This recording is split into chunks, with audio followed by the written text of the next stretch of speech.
वंदे मातरम। नमस्कार। जय हिंद। आप सभी का बहुत बहुत स्वागत है कंपटीशन गुरु यूट्यूब चैनल पर। मैं विवेक चौधरी। साथियों, आज की जो कहानी है वो बहुत ही दर्दनाक कहानी है। मेरे को सुनाते हुए भी बहुत दुख हो रहा है, लेकिन आप लोगों तक ये कहानी जरूर पहुंचनी चाहिए और बहुत सारे लोगों ने इस कहानी को सुन भी लिया होगा। दोस्तों, कहानी है एक सॉफ्टवेयर इंजीनियर की, जिन्होंने अभी 2 दिन पहले सुसाइड कर लिया। सुसाइड करने से पहले 1 घंटे 20 मिनट के लगभग की एक वीडियो और 23-24 पन्नों का एक सुसाइड नोट जारी किया, जिसके बाद इन्होंने अपनी जान दे दी। अब इन्होंने अपनी जान क्यों दी, जान देने का क्या कारण था, इस पूरी वजह को हम लोग इस वीडियो में समझते हैं। सबसे पहले आप लोग जो ये तस्वीर देख रहे हैं, यही वो डिसेंट इंजीनियर थे जिन्होंने अपनी जान दे दी। जान देने का कारण क्या रहा, उससे पहले हम समझते हैं कि ये बिहार के समस्तीपुर के रहने वाले थे। इन्होंने सॉफ्टवेयर इंजीनियरिंग की, जिसके बाद इन्हें नौकरी के लिए ये बेंगलोर चले गए और वहां पर एक आर्टिफिशियल इंटेलिजेंस के तौर पर, यानी एआई के तौर पर इंजीनियर थे। इनका नाम था अतुल सुभाष। ये वहां पर नौकरी कर रहे थे और सारा कुछ बढ़िया चल रहा था। इसके बाद इन्हें जरूरत थी एक लाइफ पार्टनर की। 2019 में एक मैट्रिमोनियल साइट से इन्होंने एक रिश्ता ढूंढा। एक वैवाहिक वेबसाइट होती हैं, जो लोग थोड़े व्यस्त रहते हैं, शहर के लोग ज़्यादा इनका इस्तेमाल करते हैं। गांव देहात के लोग इनका प्रयोग नहीं करते हैं, साइटों का ज़्यादा। लेकिन क्योंकि शहर के लोग ज़्यादा इस्तेमाल करते हैं, तो ये भी उस एक मैट्रिमोनियल साइट से रिश्ता ढूंढते हैं और 2019 में ही एक महिला के साथ शादी कर लेते हैं। उनका नाम था निकिता। 26 अप्रैल 2019 को शादी हुई थी निकिता से। और निकिता जौनपुर की रहने वाली थी। जौनपुर उत्तर प्रदेश में है, वहां की रहने वाली थी। शादी के बाद ये बेंगलुरु चले जाते हैं और रिश्ता अच्छा खासा चल रहा था, ठीक ठाक चल रहा था। कुछ दिनों तक रिश्ता ठीक चलता है, फिर छोटी मोटी नोक झोंक आती है रिश्ते में, जो सभी के रिश्ते में लगभग होती है, पति पत्नी के रिश्तों में। लेकिन ये लड़ाइयाँ इस तरह की होती हैं कि सुबह लड़ लिए, शाम को एक, आज लड़ लिए, कल एक, इस तरह की चीजें होती हैं जो हर रिश्ते में होती हैं, हर विवाहित जोड़े के साथ ऐसा होता है। इनके साथ भी था। लड़ाई झगड़े, मनाना, ये सब कुछ चलता रहता था। हालांकि हनीमून के लिए ये मॉरिशस भी गए थे और कुछ दिन वहाँ अच्छे पल इन्होंने बिताए। लेकिन कुछ दिनों के बाद इन्हें पता लगा कि मेरी पत्नी जो है वो प्रेग्नेंट है। उनको कुछ परेशानियां आने लगी। तो इन्होंने अपनी जो मदर इन लॉ है, या मदर इन लॉ थी, सास इनकी, इन्होंने उन्हें बुला लिया पत्नी की देखभाल के लिए। हालांकि वो खुद से ही आई थी। थोड़ा क्या था ये मैटर, बहाना था क्या था, ये सब कुछ जो है आपको धीरे धीरे पता लगेगा इस वीडियो में। तो इनकी मदर इन लॉ यानी कि सास जो है वो बेंगलोर आती हैं, इनके साथ रहना शुरू कर देती हैं। कुछ दिनों तक सब कुछ ठीक ठाक चल रहा था, देखभाल अच्छी हो रही थी। लेकिन कुछ दिन के बाद निकिता की माँ, निकिता थी इनकी पत्नी, उनकी माँ निशा सिंघानिया। निशा इनको जो है, इनकी पत्नी को, निकिता को कुछ पढ़ाई पढ़ाती हैं अपने तरीके से। और पढ़ाई के बाद धीरे धीरे मामला थोड़ा सा खराब होने लगता है। खराब यानी, शुरुआत में तो इन्होंने कहा था कि निकिता से कि अपने भाई के लिए वो अभी कुछ कर नहीं रहा है, कुछ काम धंधा उसका नहीं चल रहा है ठीक ठाक। तो अपने इस हस्बैंड से बोल, अपने पति से बोल कि कुछ रुपए दे करके उसकी मदद करे, हेल्प करे। तो निकिता कहती है कि अतुल से कि मेरे भाई के लिए 3 लाख रुपए की जरूरत है, कुछ बिजनेस स्टार्ट करेंगे। तो अतुल भी खुशी खुशी देता है, बोला फैमिली मेंबर है, कोई इशू नहीं है भाई, दे देते हैं। कुछ दिनों के बाद फिर 15 लाख रुपए की डिमांड रखी जाती है कि 15 लाख रुपए दे दो, मैं अपने भाई को बिजनेस करवाना चाहती हूँ। ये जो भी उनके कुछ पर्सनल मैटर रहे होंगे, उस वीडियो में उन्होंने सब कुछ बताया है। इतना अगर मैं डिटेल में बताऊंगा तो बहुत लेंदी ये वीडियो हो जाएगी। तो 15 लाख रुपए भी दे दिया तुल ने। उसके बाद 3 लाख रुपए की फिर से डिमांड आती है, वो 3 लाख रुपए फिर देता है। अच्छा, ये अमाउंट उसके लिए बड़ा तो था, लेकिन इतना बड़ा भी नहीं था कि दे ना सके, क्योंकि सॉफ्टवेयर इंजीनियर थे और इनका पैकेज भी अच्छा खासा था। लेकिन कुछ दिनों के बाद निकिता अपने भाई के लिए 50 लाख रुपए की डिमांड करती है इनसे। कहती है कि मुझे मेरे भाई के लिए एक बड़ा बिजनेस, बड़ा एम्पायर शुरू करना है। इस तरीके से उन्होंने कहा था कि जैसे अ, खाना वगैरह जो ऑर्डर करने की जो कुछ कंपनियां चल रही हैं, स्विगी वगैरह नाम सुना होगा, कुछ इस तरह की जो है वो स्टार्टअप शुरू करना चाहता है मेरा भाई, और 50 लाख रुपए की जरूरत है। लेकिन ये बोलते हैं अतुल कि मेरे पास इतना बजट नहीं है 50 लाख रुपए देने का, मैं 50 लाख रुपए नहीं दे पाऊंगा। तो जब ये मना करते हैं तो नोक झोंक थोड़ी बढ़ जाती है, पति पत्नियों के रिश्ते में फासले हो जाते हैं थोड़े से।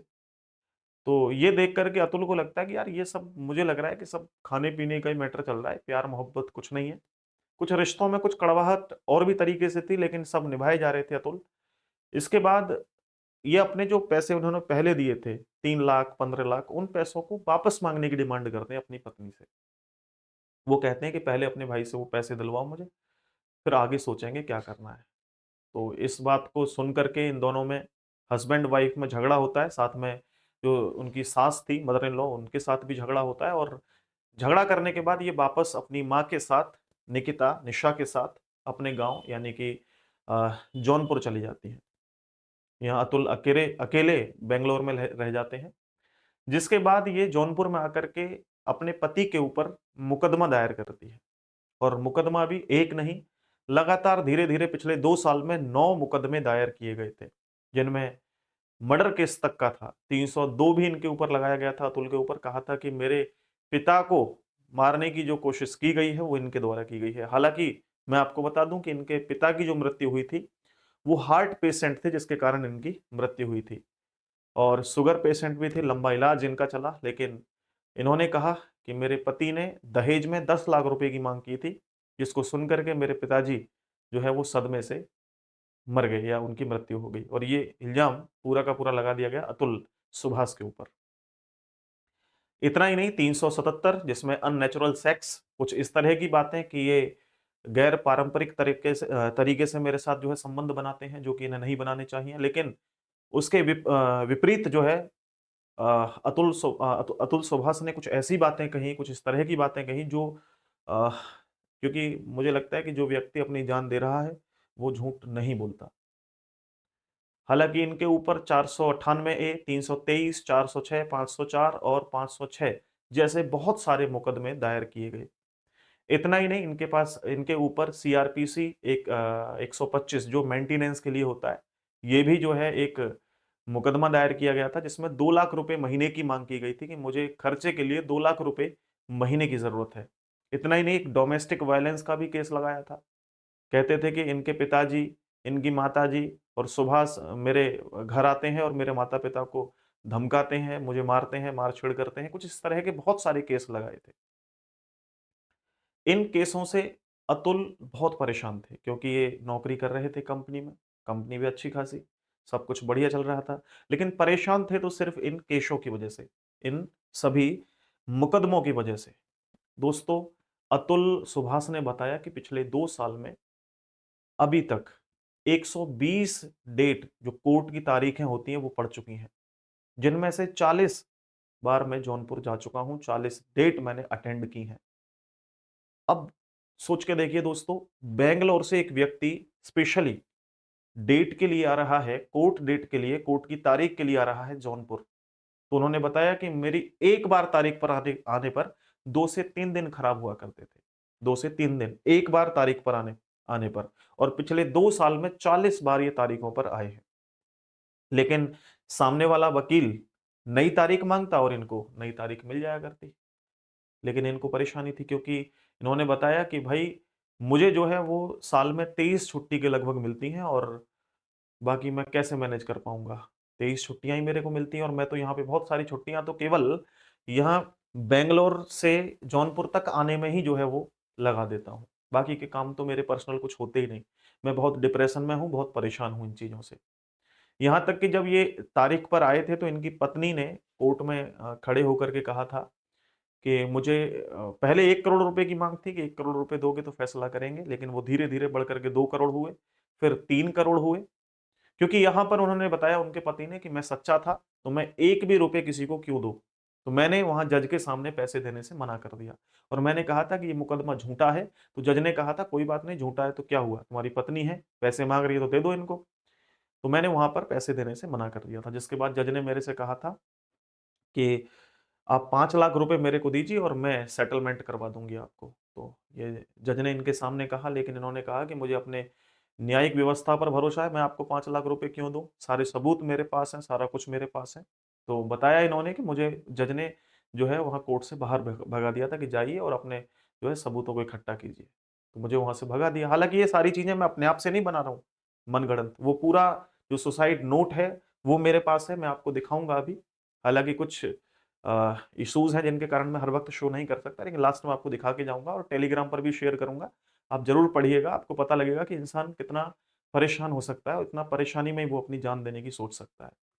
उसके बाद वो बेंगलुरु पहुँचते हैं तारीख के बाद में, तो पेशकार का फ़ोन आता है और वो कहता है कि मैं 3 लाख रुपए में जो है वो सेटलमेंट करवा दूँगा, लेकिन ये उससे भी मना कर देते हैं। क्योंकि इनको अपने न्यायिक व्यवस्था पर भरोसा था और इतना ही नहीं, ये इनके पास सारे के सारे जो डॉक्यूमेंट थे, सारी की सारी चीज़ें थी वो सही थी और इनको लग रहा था कि सामने वाला जो केस है वो झूठा है, तो मैं क्यों किसी को कोई रुपए दूँ। अ, हालाँकि इसके बाद में जब नई कोर्ट की तारीख पड़ी, तो जज ने कहा कि आप 80,000 रुपए अपनी पत्नी को देंगे महीने में, जो कि 40,000 बेटे के लिए और 40,000 पत्नी के लिए। लेकिन इसके बाद अतुल सुभाष ने कहा कि मेरी इतनी व्यवस्था नहीं है कि मैं इतने रुपए नहीं दे सकता, 80,000 रुपए, और ये इतने छोटे बच्चे के लिए 40,000, जो 2 साल का भी नहीं था, 2 साल का तो बच्चा अब हुआ है। इतना छोटा-सा बच्चा, इसके लिए 40,000 रुपए महीने, और वो भी जौनपुर जैसे शहर में या जौनपुर जैसी जगह पर, ये तो बहुत ज़्यादा है और आगे चल कर के तो ये लाख होंगे, 2 लाख होंगे, 4 लाख होंगे, मैं नहीं दे पाऊँगा। तो इन्होंने वहाँ कोर्ट में मना कर दिया।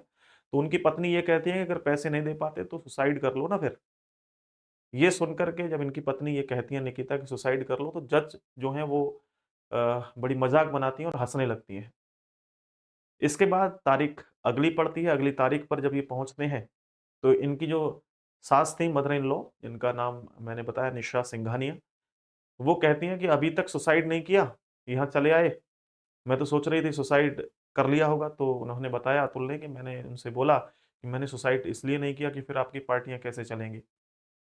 तो उनकी माँ का ये जवाब था कि कोई बात नहीं, सुसाइड करने के बाद भी पार्टियाँ चलेंगी, तुम मर जाओगे तो भी पार्टियाँ चलेंगी, तुम्हारे घरवालों से पैसे वसूल किए जाएँगे। इन सब से हार थक करके सुसाइड कर लिया अतुल ने, हार गया इन सभी चीज़ों से। सोच के देखिए दोस्तों, ये अगर अपने ही शहर में, अपने ही स्थान या अपनी ही जगह पर कोई केस आपके ऊपर हो जाता है, उन्हीं तारीखों को करने के लिए आपको पूरा दिन खराब होता है। एक व्यक्ति बैंगलोर से जौनपुर आ रहा है, सोच के देखिए कि वो कैसे मैनेज करता होगा चीज़ों को, अपनी फैमिली को कैसे वो मेंटेन कर रहा होगा। उनके माता-पिता थे। उन्होंने ये भी कहा, उस सुसाइड वीडियो को मैं देख रहा था, 1 घंटे 20 मिनट मैंने वीडियो को देखा और पूरे इनके उस सुसाइड नोट को पढ़ा, तो घंटों मुझे इसमें लगे। आज सुबह से मैं यही जो है पूरा स्टडी कर रहा था साथियों, और उन्होंने बताया कि मेरे पिताजी जो अभी पेंशन के जो है डेट पर हैं, बिल्कुल बुजुर्ग हैं। जिस समय उन्हें मेरी ज़रूरत है, मैं उस समय उन्हें छोड़ कर के जा रहा हूँ, क्योंकि मैं नहीं चाहता कि जो मैं अभी कमा रहा हूँ, उस मेरी कमाई हुए पूँजी से या उस पैसे से मेरे सामने वाला केस लड़ता रहे जो मेरे ही खिलाफ हो। हार करके इन्होंने जो है वो सुसाइड कर लिया 9 दिसंबर को। लेकिन दोस्तों, सुसाइड करने से पहले जो अपने नोट्स में लिखा, अपने नोट्स में जो दोषी ठहराए, उनमें कुछ लोगों के नाम, जिसमें आप सुन कर के हैरान हो जाएँगे कि सबसे पहला जो नाम है वो उनकी पत्नी का नहीं, उनकी सास का नहीं या उनके ससुर का भी नहीं। सबसे पहला नाम है दोस्तों प्रिंसिपल फैमिली कोर्ट जौनपुर की जज रीता कौशिक का, जो कि सबसे पहला नाम है इन्होंने लिया है और बहुत परेशान किया था रीता कौशिक ने इन्हें। इसके बाद निकिता सिंघानिया, जो इनकी पत्नी हैं, और इनकी सासू माँ निशा सिंघानिया, इनके साले का नाम है अनुराग सिंघानिया, और एक इनकी पत्नी के चाचा या अंकल, इनका नाम था सुशील सिंघानिया। इन सभी के ऊपर ये केस दायर करने के लिए कहा है। इसके बाद इन्होंने अपने मृत्यु या अपनी जो है मरने से पहले 12 इच्छाएँ ज़ाहिर की हैं, वो भी मैं आपको बताता हूँ। हालाँकि ये पूरी पीडीएफ में लिखी हुई हैं, लेकिन मैं आपको एक वर्बली तरीके से बता देता हूँ, जिससे कि आप लोग समझ जाओगे। पहला इन्होंने कहा है, जो केस की सुनवाई होगी, वो लाइव होगी। दुनिया का हर व्यक्ति उस सुनवाई को देख रहा हो, ऐसा नहीं कि किसी एक न्यूज़ चैनल पे या कहीं एक जगह आप ये चीज़ लाइव करें। मैं चाहता हूँ कि मेरी जो सुनवाई है, वो पूरी दुनिया लाइव देखे। दूसरा इन्होंने कहा है कि मैंने जो नोट्स लिखा है और जो वीडियो मैंने जारी की है, उसको सबूत के तौर पे माना जाए। ऐसा ना हो कि वो सबूत ना मान करके आप उसे सोचो कि ये तो वीडियो है, इसने ऐसे ही बना दी। तीसरा इन्होंने कहा कि मेरे जो केस हैं, जो ये मेरे मुकदमे चल रहे हैं, ये जौनपुर के कोर्ट से हट करके बैंगलोर के कोर्ट में ट्रांसफर कर दिए जाएँ, क्योंकि मुझे बिल्कुल भी भरोसा नहीं है कि जौनपुर जो है वो सही डिसीजन ले पाएगा। उसके बाद चौथा दोस्तों इन्होंने कहा है कि जो मेरा बच्चा है 2 साल का, 2 साल का जो बेबी है मेरा, वो मेरे माँ-बाप के अंडर होना चाहिए, ना कि मेरी पत्नी के पास, क्योंकि वो इसको सही शिक्षा नहीं दे पाएगी। जो मेरे साथ ही ऐसा कर सकती है, वो मेरे बच्चे के साथ क्या ही करेगी। तो मेरे माँ-बाप को मेरा बच्चा जो है मिलना चाहिए। दोस्तों नेक्स्ट उन्होंने कहा कि जब मैं सुसाइड कर लूँगा, सुसाइड करने के बाद जो मेरी लाश होगी, उस लाश पर मेरी बीवी और उनके घरवाले नहीं आने चाहिए, आस-पास भी नहीं आने चाहिए। छठा दोस्तों था कि जब तक इंसाफ ना मिले, जब तक मुझे इन सभी जो मुकदमे चल रहे हैं, इनमें इंसाफ ना मिले, मेरी अस्थियों का विसर्जन नहीं किया जाना चाहिए और मुझे अगर इंसाफ नहीं मिले, तो जो कोर्ट है, उसी के बाहर नाले में मेरी अस्थियों को बहा देना, ऐसा उन्होंने कहा। उसके बाद साथियों इन्होंने अगला 7वां जो पॉइंट रखा वो ये कहा कि जो गुनहगार हैं उनको कड़ी से कड़ी सज़ा मिलनी चाहिए साथियों, ऐसा कहा इन्होंने। इसके बाद इन्होंने अगली बात कही कि मेरे जो माँ-बाप हैं उनके ऊपर कोई केस ना चलाया जाए। ये केस मेरा और मेरी पत्नी के बीच था, तो अब मेरे बूढ़े माँ-बाप को परेशान इसमें ना किया जाए। और अगर भविष्य में कभी इन गुनहगारों के साथ समझौता होता है, तो मैं नहीं चाहता कि इनके साथ समझौता हो। इनके साथ कोई भी समझौता नहीं होना चाहिए। कड़ी से कड़ी सज़ा इनको मिलनी चाहिए। इन्होंने एक और अगले पॉइंट में लिखा कि मेरी पत्नी अगर ये कहती है कि मैंने जो भी मुकदमे लगाए थे वो झूठे थे, तो अगर ये केवल लिखित में लिख कर के एक अपने जो सारे के सारे मुकदमे हैं इनको वापस लेती है, तो वो वापस डायरेक्ट ना लिए जाएँ। कोर्ट में आकर के उसे वो कहे कि ये सारे मुकदमे झूठे थे, मैंने झूठा उसको फँसाया था, ऐसा कहे। इसके बाद इन्होंने अगले 11वें पॉइंट में लिखा कि जो मेरा बेटा है, वो कोर्ट में नहीं आना चाहिए। कहीं सिम्पैथी पाने के लिए मेरे बच्चे को कोर्ट में लेकर के आए ये, तो वो कोर्ट से दूर रहना चाहिए। और लास्ट पॉइंट जिसे सुनकर के आप सब लोग हैरान हो जाएँगे, इन्होंने कहा कि मेरे बाद अगर ये सिलसिला चलता है और मेरे माँ-बाप के ऊपर ये चीज़ें चलती हैं और वो सहन नहीं कर पाते, एक क्षमा माँगते हैं कोर्ट से जाकर के, तो केवल मेरे माँ-बाप को ही नहीं, देश के हर पति को जो है वो मार डालिएगा, क्योंकि वो ऐसा नहीं झेल सकता है। इस तरह की कुछ बातें इन्होंने कहीं, जो दिल को दहला देने वाली थी साथियों। आप लोग देख सकते हैं इनकी वीडियो आप यूट्यूब पे जाके ज़रूर देखिएगा, आपको पता लगेगा, आँखों में आँसू आ जाएँगे आपके, सच मानिए तो। ये पूरी कहानी थी, इनका जो सुसाइड नोट है वो भी मेरे पास है साथियों, मैंने पूरा पढ़ा और जो भी चीज़ें इसमें हैं, उसमें से मैंने मोस्टली ज़रूरी जो बातें थी आपको बताने वाली, वो मैंने सारी बता दी हैं। हालाँकि इन्होंने 23-24 पन्नों का ये सुसाइड नोट लिखा है और इन्होंने यूज़ किया है हिंदी का, प्रॉपर इंग्लिश नहीं है जिसमें आप सभी लोग पढ़ सकें, सभी अवेयर हो सकें। तो ये पूरी कहानी थी साथियों, इसे सुन करके, देख करके बड़ा बुरा लगा और मैं हाथ जोड़ करके अपनी न्यायिक व्यवस्था से माँग करूँगा कि इस तरह की चीज़ें ना हो दुनिया में, देश में। क्योंकि दोस्तों ये मान के चलिए कि मैं परसेंट में तो क्या कहूँ कि 50% 60%, लेकिन सैकड़ों लाखों लोग ऐसे फर्जी मुकदमों से जेल में ज़िंदगी जी रहे हैं या ऐसे फर्जी मुकदमों की वजह से जूझ रहे हैं, लड़ रहे हैं। सैकड़ों लोग, लाखों लोग दोस्तों। उनके लिए कुछ ना कुछ सोचना चाहिए सरकारों को। बस मैं यही कहूँगा, बस शब्द नहीं निकल पा रहे हैं साथियों कुछ। आज के लिए इतना ही। अपना वैल्यूएबल कमेंट कमेंट सेक्शन में ज़रूर दीजिएगा। बहुत-बहुत धन्यवाद। नमस्कार। जय हिंद साथियों।